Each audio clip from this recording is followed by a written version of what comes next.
This is YSM Sports Media. Want to thank you for all your love and support. Really appreciate it. We wouldn't be able to do this without you.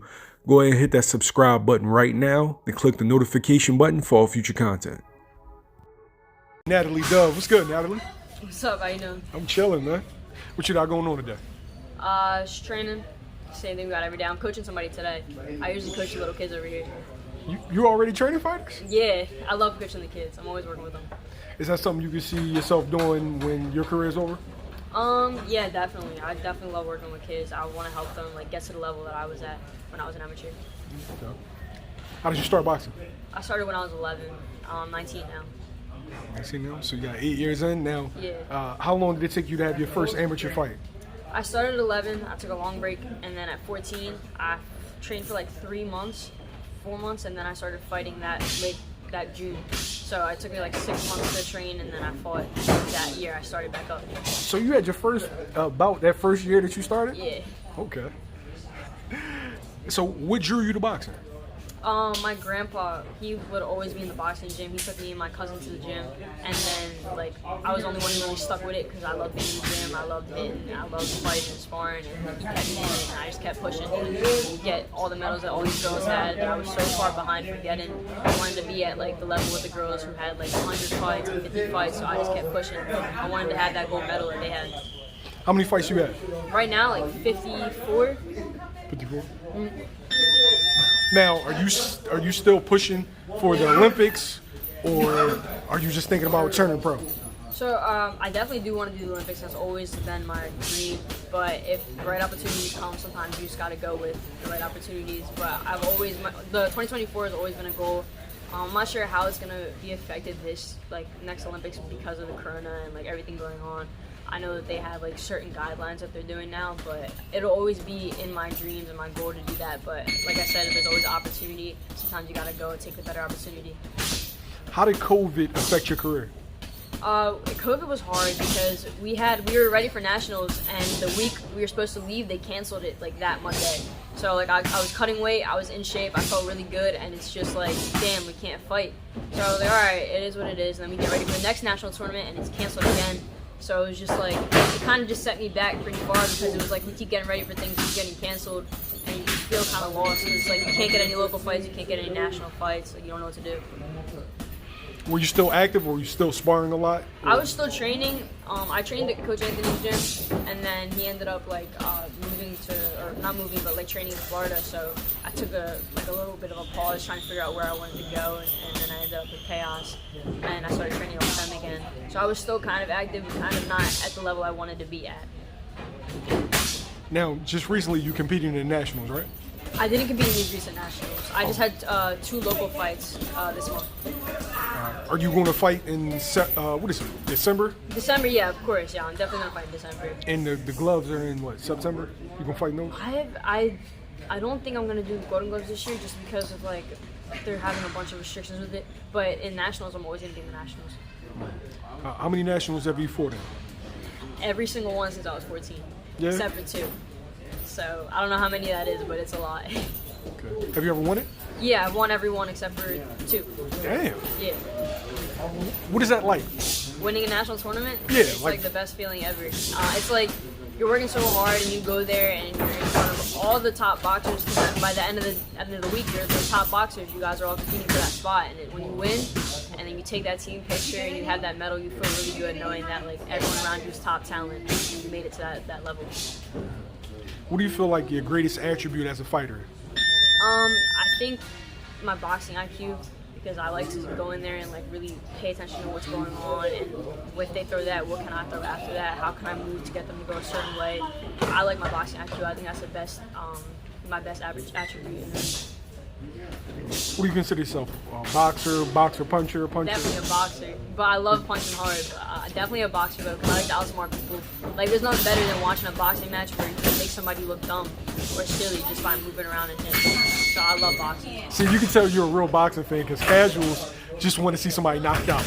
Exactly. I mean, it is good. You always want to see a knockout, but wouldn't you want to outbox somebody and have them fall into the ropes, or they're missing a jab and you're all the way over here and you're countering them? That just looks so clean to me. I love just clean boxing. Who's your favorite boxer? Right now it's Canelo. I feel like that's everyone's favorite boxer. Yeah. Yeah. What about his style that you like? I love how he's so calm, but lands those punches so hard. Like you can't even tell what he's about to do. He just goes in there calm. You think he's gonna throw a jab, he's already throwing the hardest body shot you can throw. And by the time you blink, it's already done. It's like always like that with his fights. And I love his head movement is amazing. Like he really does have really good defense. I love it about him. Now, have you sparred pros? I've sparred Katie Taylor. I've sparred pro like boys like messing around with them, but girls not really. I've sparred top amateur girls like Christina Cruz, Ginny Fuchs, she's on the Olympic team. Heaven Garcia, she's an Olympic alternate. Right Hook Roxy, I don't know if you've heard of her. Different girls like that I've sparred. What's the biggest difference between a professional and even an elite amateur? An elite amateur at like the Olympic level is very high paced and kind of like a European style, so they're really in and out. Not a lot of boxing. It's just stepping in, stepping out, stepping in. With a pro style, they're more clean. They're like learning. They're learning to land more technical punches and what's going to actually count. So they're not in there going as fast paced. They're in there taking their time and trying to perfect what they can, correct the things that they're going to work on for their fight. All right, so you sparred Katie Taylor. What was that like? I was nervous at first because I looked at her and I was like, "Damn, she's kind of big." Because I was little. I was like 115, and she was like on her fighting weight, which I think is like 32. And I was nervous, but when I got in there and sparring, she was working with me, of course. But she's so fast. Like I was like, "Damn!" Like I did not think a girl like at that weight class was gonna be as fast as she was. So it was kind of tough, like learning to spar with her just because she was so quick. But it was good. It was a really good experience. Is she the best fighter you've ever seen? It was the best sparring I've ever seen. Is she the best fighter you've ever seen up close? Nah, I think the best fighter I've ever seen up close is Shakur. I think Shakur can fight. There's just something about him. His focus is really different, and it's like when you're in the same room as him and you're watching him spar, he just makes boxing look so easy. You look at him and it really just looks easy. I think he's the best fighter I've seen in person. Now, recently, women's boxing heated up. You have Clarissa Shields, Katie Taylor, Serrano, Jessica McCaskill. Right? It seems like you can get to world level within 4 to 5 fights. Yeah, you can, because you're fighting, those 4 fights are those top girls in that division, you know what I mean?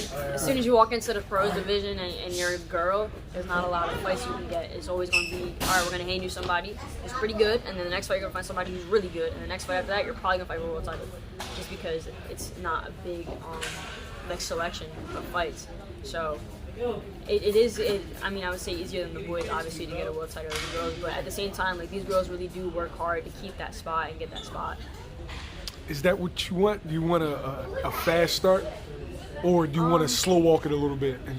I like being known, and I like walking in the room and everybody's like, "Oh, Nat's here."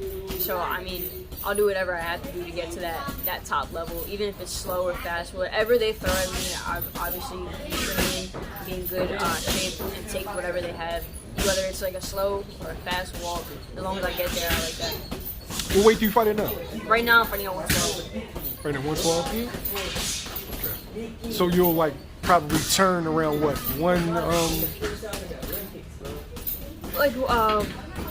Maybe 114, 112, around there. Try to stay lower, and then I want to take over that 112 division, and then I'll move up. Who fights at 112? Right now, it's Sinicia Estrada, Marlena Sparza. Those are the two top girls. You probably saw their fight, Super right? bad.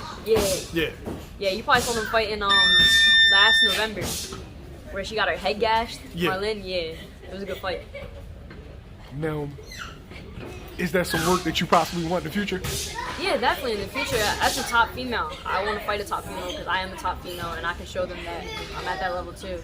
So I definitely do want that because I think she's a good fighter and I think we put on a good show. Why do you think you're at that level? I know I'm at that level. I've been doing this since I was 14. I've been at every national tournament and taken over every single one. I know I'm at a top level and I train hard to be at the top level. So I think I'll always be at the top level, especially if I'm in good shape and focused. Who's the best fighter in women's boxing? Women's boxing, the best women's boxer that I've seen, but best women's fighter I've seen is Clarissa, just because she's got the aggression, she's got the speed. She's a big weight, she's definitely got the power, and she really controls everybody she fights. For me, the second best fighter that I've seen, I think, is Christina Cruz. I don't know if you've heard of her. She's a top amateur.